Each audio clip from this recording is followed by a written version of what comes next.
question is that the motion be agreed to. Those are that. Jan Logie. Thank you, Mr. Speaker. It is, in contrast to the previous speaker, with a certain amount of relief that I rise to take a call on this, the Manukau City Council Regulation of Prostitution in Specified Places Bill. This is the second time that legislation like this has come before this Parliament, and as has been very well outlined by Annette King earlier, it's been 10 years of consideration of the detail of this issue. This Parliament has a huge amount of time listening to the community and considering these issues. It has not in any way, as the previous speaker may have suggested, been a flippant dismissal of the concerns of the community. There has been a rigorous process of looking at the appropriate role for responding to this problem. My understanding is that possibly the Local Government and Environment Committee has spent more time on this issue than it has pretty much any other piece of legislation in recent years. That has not been a flippant dismissal. And the Green Party was on the committee and supports the decision, the unanimous decision of that committee, not for this bill not to proceed further. I'm also aware that some people will be really unhappy with this recommendation. And I went and met with some people in the committee and we heard the submissions. And I have real empathy for their situation. We were told of businesses losing money, residents losing sleep, parents fearing their children were having to see and hear things that children should be protected from. And I absolutely believe they are valid concerns, and this is a problem that needs a solution. And I sincerely wish to see those concerns resolved. And I would commend anyone who is listening to this debate to go and read the full report of the Select Committee to find out the detail of what we considered. And it came down to, was legislation the way to solve those concerns? And it was the unanimous view of the committee that legislation is not going to solve this problem. The problem needs a solution, but legislation is not the answer. We listen and we really engaged, but ultimately our role is to consider whether legislation is the appropriate response, and in this case whether a local bill that only applies to one area, albeit an area that covers a third of our population, is appropriate. Local bills need to address local issues and not national issues, and we have heard previously that several other councils, in response to lobbying, I must admit, was initiated by the Manukau City councillors, have indicated that they may see this as an area of concern and want to have a response to.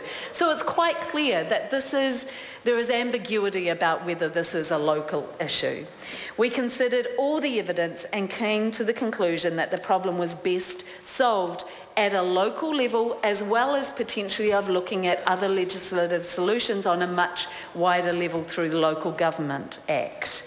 It was the contention of Manukau and then Auckland City Council that they couldn't regulate street prostitution by existing laws. We disagreed with that solution, and we've heard that assessment.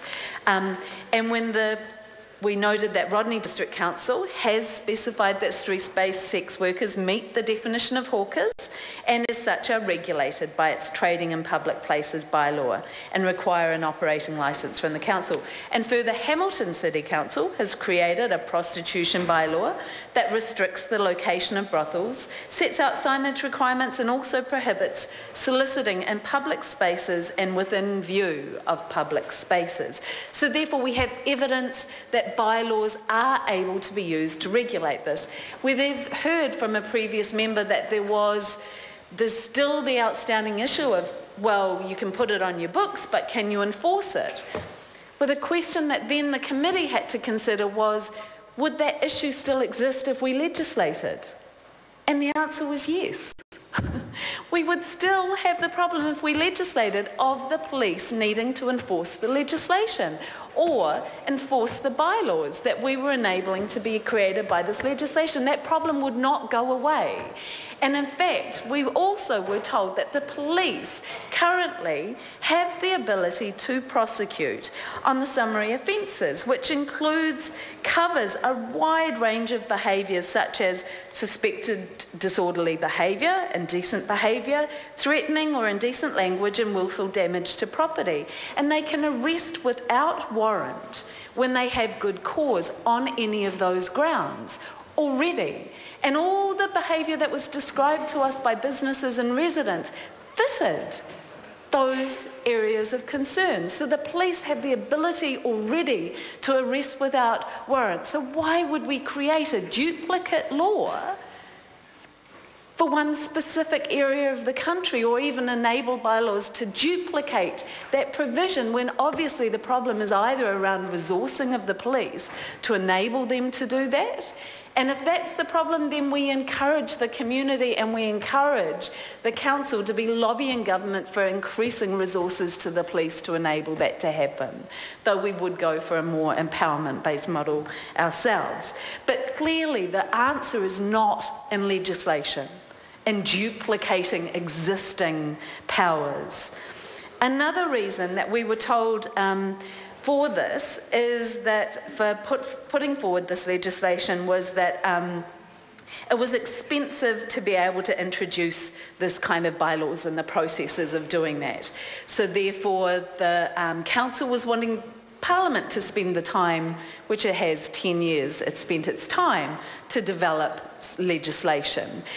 We acknowledge that maybe there is an issue around cost of developing bylaws and the processes of developing the regulations under that.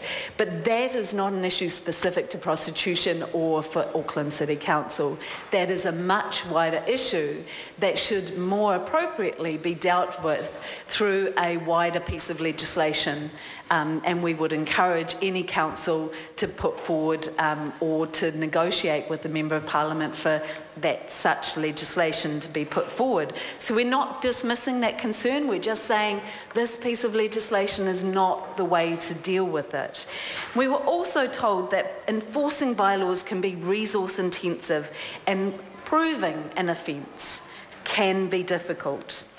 And again, we believe these challenges would remain if this legislation was introduced. There's nothing in this legislation that would solve that problem. Evidence has always been a really difficult thing in this area. And in fact, one of the reasons for the introduction of the Prostitution Reform Act was as a public health measure to create an environment where we didn't disincentivise the use of condoms, because prior to that legislation passing, condoms were used as evidence in prosecutions of making cases against sex workers. And we would not want to see a return to that situation. So these, in some ways, it's presented that legislation's a simple way to fix this problem. There is no simple way to fix this problem. But we would say that the discussions and the work that has been happening at the local level post the introduction of the bill this time has seemed to be really positive. There is work happening at the moment that's following on from the Ministry of Justice's report recommendations from 2009, where they went into the Manukau community and investigated the best possible response to solving these acknowledged problems. And they came up with a really long list of actions that they recommended took place in that community, like having toilets open at night with lighting, where there be extra rubbish bins put in, there being considered a control around sale of alcohol in the area. And I do need to point out to this House and to anyone listening that while we were told that all of those measures had been implemented, what we found was that they hadn't. And that some had been implemented, but only for a short period of time, and had been unwound. And really, this community has not been served well by its council, and the appropriate place for it to be solved is by the community. And we believe that more resources from this government to support the community to do that would be appropriate, but not legislation. question is that the motion be agreed to. Those who are of that opinion will say aye. Aye. The contrary opinion will say no. Aye. The noes have it. Aye. Party vote called for. The clerk will conduct a party vote. New Zealand National. 59 opposed. New Zealand Labour. 32 votes opposed. Green Party. 14 votes opposed. New Zealand First. In favour. Māori Party. 2 votes opposed. ACT New Zealand. 1 opposed. United Future. 1 opposed. Any other votes?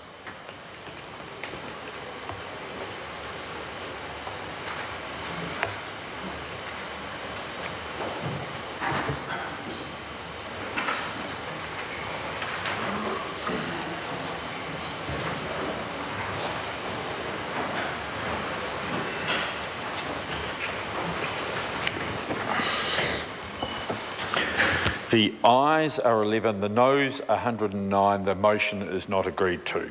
Call on members' order of the day number 1. Point of order, Sue Moroney. I move